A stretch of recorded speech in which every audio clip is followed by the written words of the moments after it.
I've been thinking, as I do, about this book right here, which is a classic of the sci-fi genre, one of the greatest books ever written in my opinion, and I want to talk about a little bit about its author, Frank Herbert, and a certain comment he made about leadership. Basically, what I'm trying to say, anytime a person takes power, that power should be questioned. Simple concept, however, very often missed, very often overlooked, especially when leaders are charismatic. Now, there are some comments that Frank Herbert made that aren't considered the best of takes, or sometimes they are, but certain people are like, okay, that's a bit hyperbole, that's a bit ridiculous. But Herbert says that the better president was Nixon.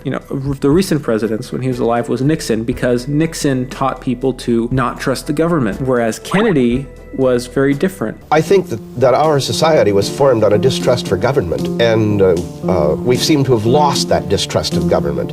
I kid around and I say that my favorite president in recent years has been Richard Nixon, because he taught us to distrust government. Herbert was writing Paul Atreides as a type of JFK, a person who creates a kind of myth of himself. There's this idea that these charismatic figures carry with them this power, this glory, even beyond the grave. Now, I don't think Nixon and Kennedy are the perfect individuals to compare in this way. I think that a more apt comparison in terms of presidents would be Nixon and Reagan. A lot of hatred is thrown at Nixon. I think Nixon is a fascinating character in his own right, fascinating person. However, I do think the worst president, I don't know if this is going to bug anybody, but I think the worst president of the second half of the 20th century was Reagan, because like Frank Herbert said about JFK and Kennedy, Reagan brought absolute charisma to the office. He brought all of these Reagan Democrats over to the Republican side. Reagan crafted the neoliberal economic policies that we have today that are dividing wealth within this country. Nixon was the cresting moment, but Nixon, and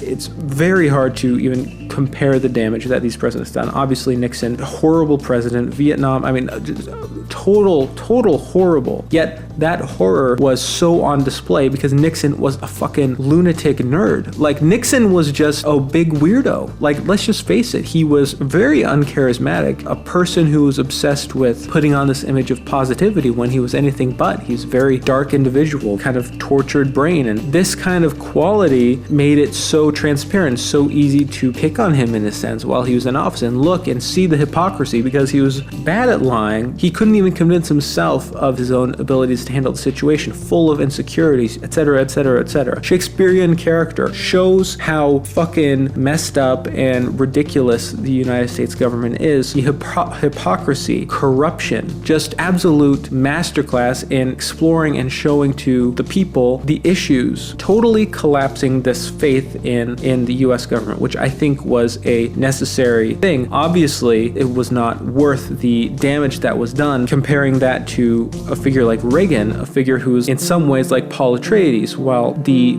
atrocities carried out under his name because of his ability to lead, his charismatic leadership, absolutely incredible. Reagan was able to get away with so much more. Reagan did not show this damage. He put on this facade of control and leadership, whereas all of this turmoil was happening, all of this, the deregulation of the economy, this economic framework that would lead to this huge wealth inequality and horrible damage that Reagan caused, not just within our country to the working class and the middle class, but to countries all over the world. I guess this is a very long-winded discussion and a way for me to talk about American presidents and politics a little bit. To me, this is the essence of what Frank Herbert was getting at in Dune. This is why in the second book of the series, he totally undoes the myth that he sets up in book one. It's sort of this slap in the face to readers, a necessary one, and it seems like that's what, in a lot of ways, people need in order to wake up and see what is wrong, being lulled into this false sense of protection by individuals who are extremely charismatic, especially individuals like presidents. Horrible things that occurred under Obama's presidency that were glossed over simply because he was an extremely charismatic individual. Say what you will about Trump, he is, like Nixon, so clumsy and obvious in his ridiculous, foolish personality, his horrible demeanor, all these things lead to him being, while for some people extremely charismatic, hopefully it's not just orange man bad that we're dealing with, but hopefully people are seeing the systems that led to Trump coming into power, the systems that led to polarization in the country, this kind of wealth disparity. When Frank Herbert talks about Nixon, and he talks about how Nixon was in some ways the best president, he doesn't mean that in terms of the actual fulfilling the role of president. He means that by saying this kind of role is corrupt regardless. It's going to be fraught with problems, and that when people are naturally accepting of their leaders, they can be led to do horrible, horrible things, like in Dune and Dune Messiah, without that constant questioning of leadership. So I really enjoy that aspect of Dune, and I have yet to finish the full series. I've just read the first two. I'm going to read Children of Dune soon, but when I reread Dune, I want to dive even further into what Frank Herbert was saying about politics, how it reflected the politics of the time in which he was writing the books. He takes us on this journey through this long book with a character we come to love, only for us in book 2 to question why we love him, why we care about him, why we go on this journey with him when we consider the consequences of his regime. Anyways, that's my rant. Like this is just a rant about Nixon and Dune and Frank Herbert and Kennedy. I love talking about politics and history and stuff and